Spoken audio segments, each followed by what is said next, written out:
Welcome back to Mega Man 02. Last time, we finally did Operation Righteous Strike, the operation in which we just attacked Neo Arcadia, and it was a bad idea for everybody. A whole lot of soldiers are dead, and Neo Arcadia retaliated, of course, because we did just break into their base and started killing. If I remember correctly, I think there are not any humans in the area we went to, either because we were evacuated or we just, were striking at least a little closer to their leader, so... At the very least, no humans died, visibly. But they still weren't happy about it. Now, El Pizzo has gone a little mad. He decided to leave the base and go off and look for power, which, as we know, never particularly ends well. I mean, even if he does get what he wants, it does seem like he's gone into kill everyone who's not us mode. So yeah, 02 is very interesting because it is a game where the active threat is actually trying to destroy our enemies, but like, the wrong way. Like, we don't want everybody in Neo Arcadia to die. We do just want, the people in charge to stop killing Reploids, and also the humans to say, hey, it's kind of messed up that you're killing Reploids. Like, just because there's an energy crisis doesn't mean we should be slaughtering people.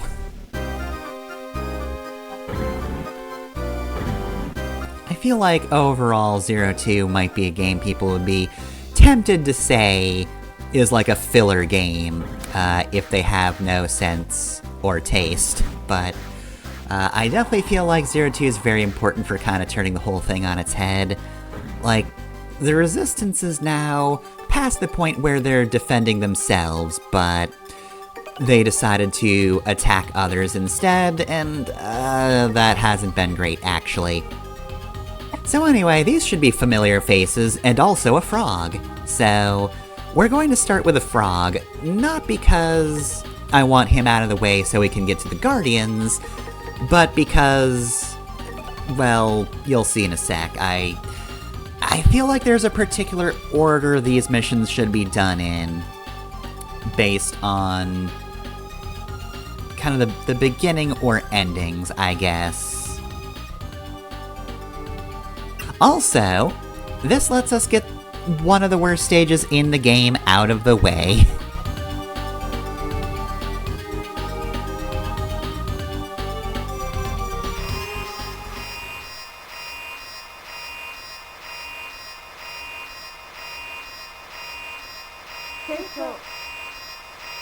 Alright, so this isn't the longest video, but, Jackenstein voice, you're taking too long. Oh hey, there's El Pizzo. Hey, CL, we found him. We're good. So yes, this is not a situation where the same event happens no matter what stage you start with. This is unique to this area, so I think this is a pretty good either starting or ending point for this part of the game. Actually seeing El Pizzo face to face, though personally I think it makes the most sense to see this at the start.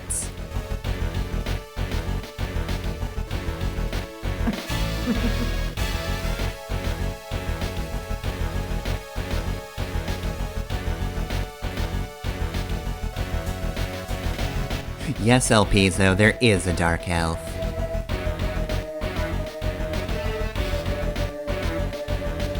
Alright, well, I'm pretty fast.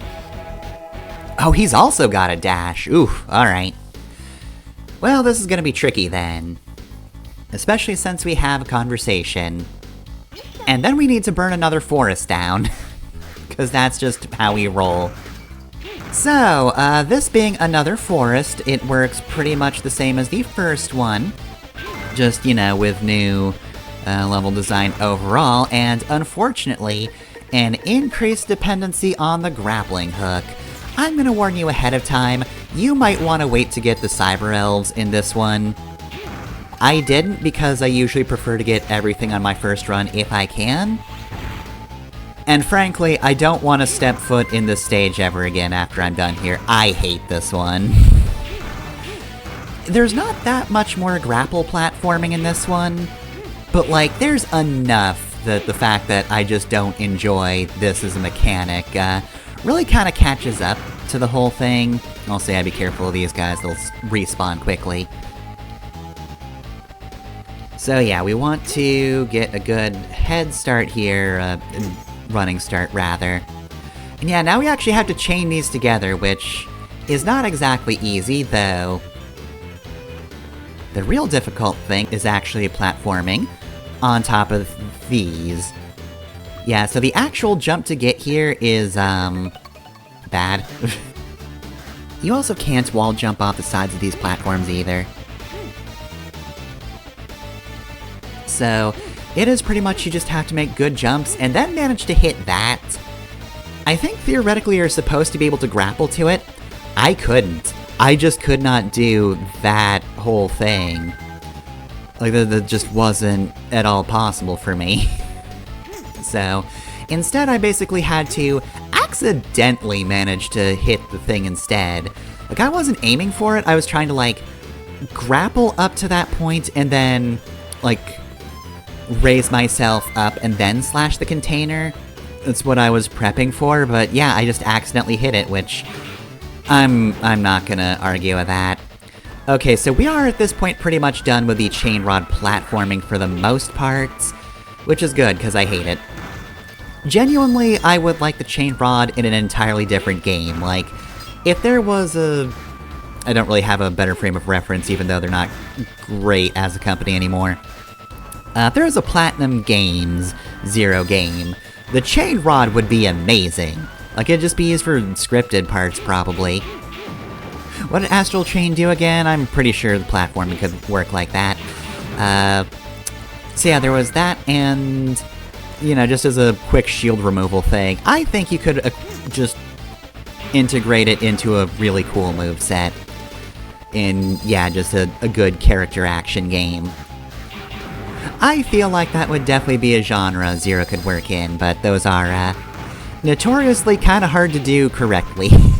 If the genre and its less prime examples are anything to be believed. Like, there are okay character action games that aren't like the big ones, but it's definitely something that really needs to get nailed down well. Otherwise, it's just, a little painful.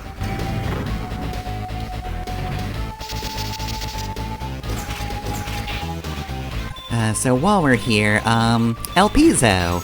So, another thing I like about El Piso, I gave kind of the broad overview of, like, it's cool that Zero 2's kind of big conflict is not about necessarily fighting Neo Arcadia. Like, we are, sure. But at the same time, we also kind of have to fight ourselves, and the impulse that, because Neo Arcadia is our enemy, that means we just have to kill them.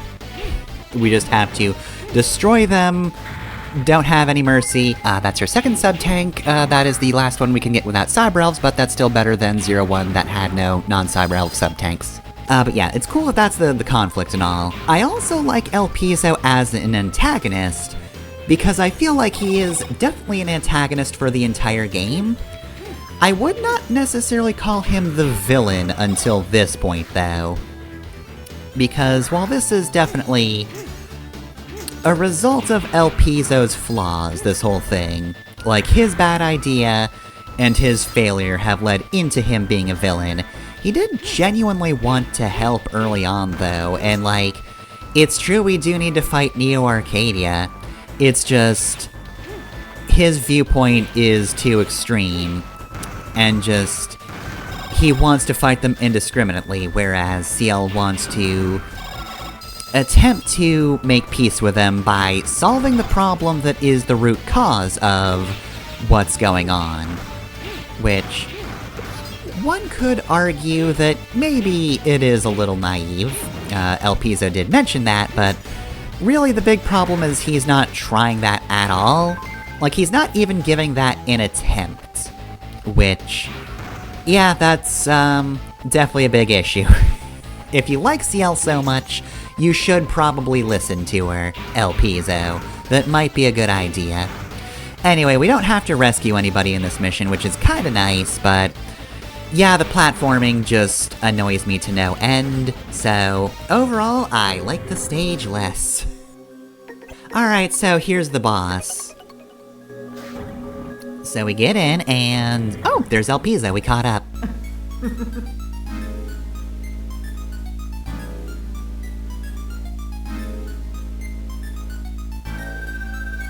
Okay, I took a little bit of time in that stage, but I wanted to find the Cyber Elves. So here's this nerd. No one could go beyond here, Ribbon. I really hope nobody got in before I got here. That'd be really embarrassing, Ribbon.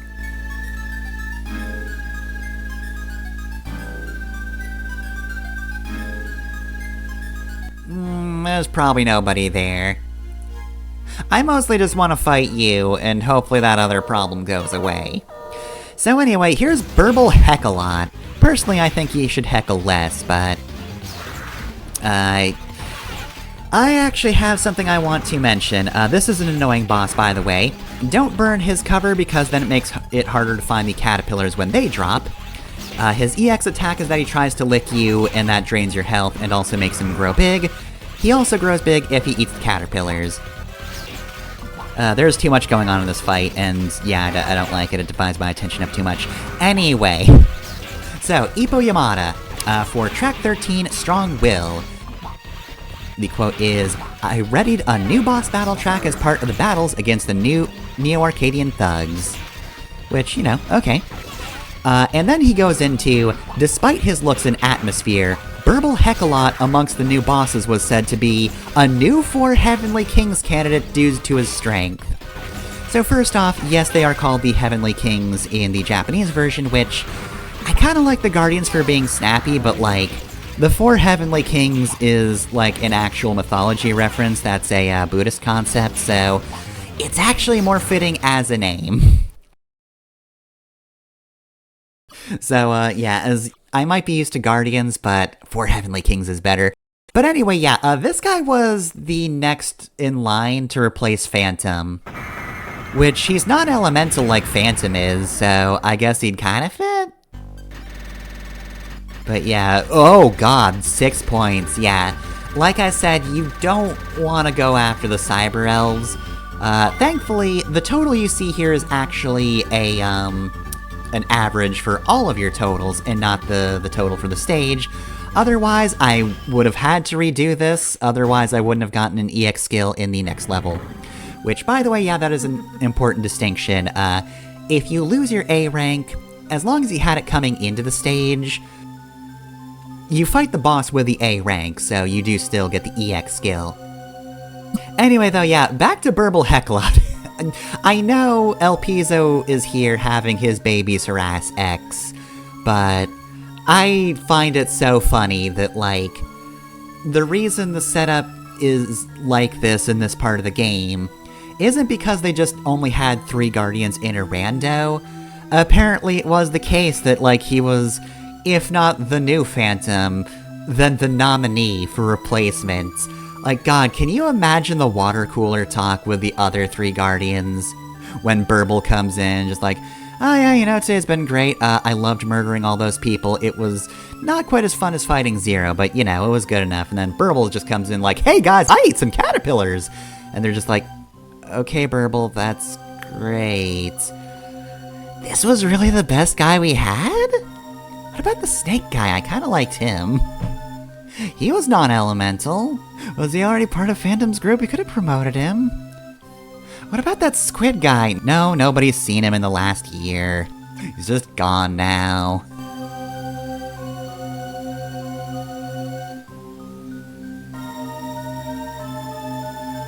So yeah, that's a whole big thing. Apparently El Pizzo is growing too powerful for even X to contain, which, is definitely worrying.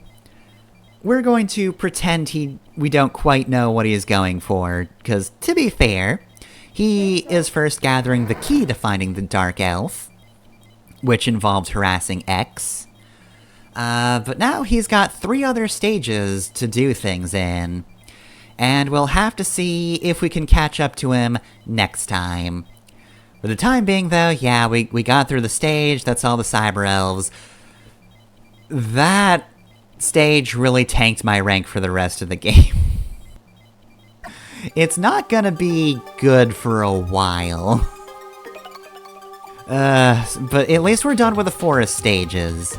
They are my least favorite. There is some potential grapple platforming in the rest of the game, but no early on segments like that anymore. We're done with those, thank goodness.